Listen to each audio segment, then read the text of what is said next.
بسم الله الرحمن الرحيم. I'm sure you heard of this issue of Merry Christmas. Did you hear it? You heard it. Oh, so people started saying, Mufti Menk said you shouldn't say Merry Christmas to the Christians. I'm sure you heard that. Why do you want to just take a small piece of the statement and hold it out like this and make it seem like we are people who do not believe in, a multicultural coexistence, multi-religious coexistence and so on? Let me tell you, I was asked about it recently in Singapore. And the reason I'm making mention of this is to show you that, look, we're not stupid. But sometimes people who want to look at it based on how the media has portrayed it may come to a decision or a conclusion that is not enlightened. They haven't considered everything. So what happened? You see, I grew up in Zimbabwe. We interacted from a young age with the Hindus, the Christians, the Jews, those who are from the African traditional faiths and so on, and we got along. We mixed in the schools from a young age, and as I grew up, I went to a high school that was purely Christian Catholic. That was the best option we actually had. They allowed me whatever I had, and obviously we catered for them, they catered for us. There was a lot of respect, and that's how we developed. Okay? However, when it came to Christmas, there were so many Christians who didn't believe in it. They said, no ways, this is wrong. I recall a young boy, I even know his name, and he was with me. He didn't used to like to participate in religious studies because he belonged to a certain sect of Christianity. And he used to say, these guys don't know what they're talking about because X, Y, and Z, and he gave his reasons. That's not the topic today. But there are Christians who don't believe in Christmas. They don't participate in it. Is there anything wrong if they don't believe in Christmas, Christians? There's nothing wrong. They didn't participate in it. There's nothing wrong. But the minute they put a block on someone else who believes otherwise, then there's a problem. That's what we're saying. So the question you have to ask yourself, did you stop people from celebrating what they want? No. Did you ban them? No. Did you disallow them? Did you spread hatred against them? No. All you said is, Lakum dinukum waliya din. You have your faith and I have mine. So as we grew up, there were a few Hindus who were with me at school. One of them used to eat beef. And I asked him, I said, how come you eat beef?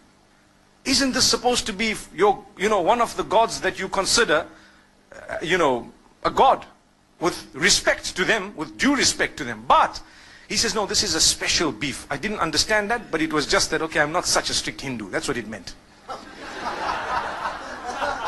There were other Hindus who would tell him, listen, you are wrong. There were other Hindus who told him you are wrong. And there were other Hindus who tried to correct him. But he kept on eating it. And then, when it came to Eid al-Adha of the Muslimin, they would never congratulate us.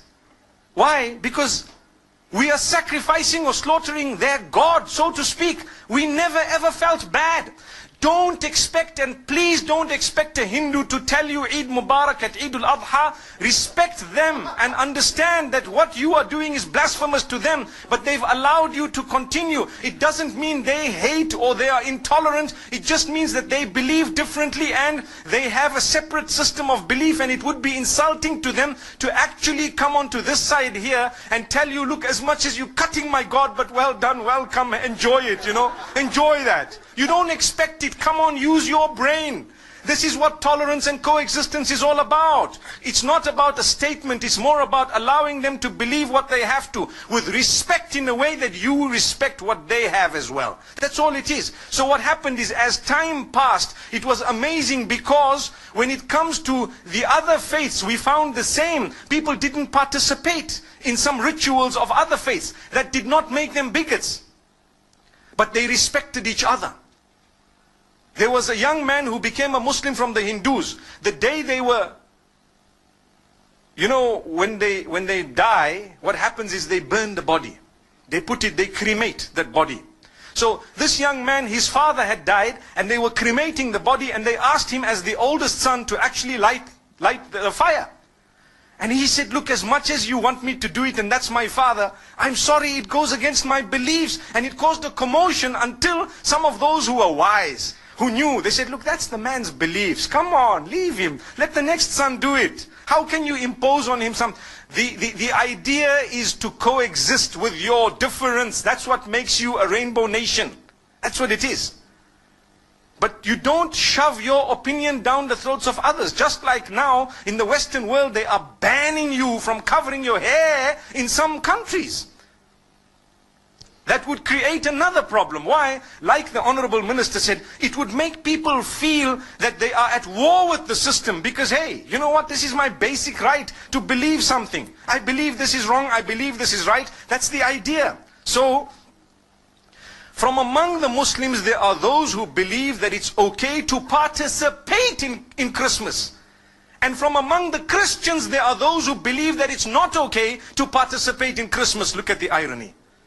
But the idea is, if you believe that, by all means, go ahead. You are answerable to Allah, not to me.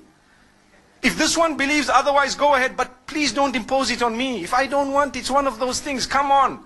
You know, live and let live. Today, the problem is with all parties. We believe we are the only ones who are right. So we want to shove our opinions down the throats of the rest of the world. If not, they are the problem. They are the terrorists. They are the issue. They are this, that. Watch out. The words you are using will be used against you as well. Be careful. So this is why we say, as I grew up, still we used to sit and eat together as young boys. College. You know, you have your lunch, they have their lunch. We knew that if you have a beef burger, please don't offer it to the Hindus. It's insulting. It's blasphemous. They would actually feel so hurt. Don't. Would you ever, if you have Hindu friends, actually tell them, hey, have some beef? I don't think so. Exactly the same could be said about pork and the Muslims. Do you agree? Imagine if your friend says, this is a pork burger, come on, bacon tastes nice, you know, come on, you know. How would you feel? They respect you, you get along with them, you build the nation, you contribute towards the building of the nation together. Do you know that?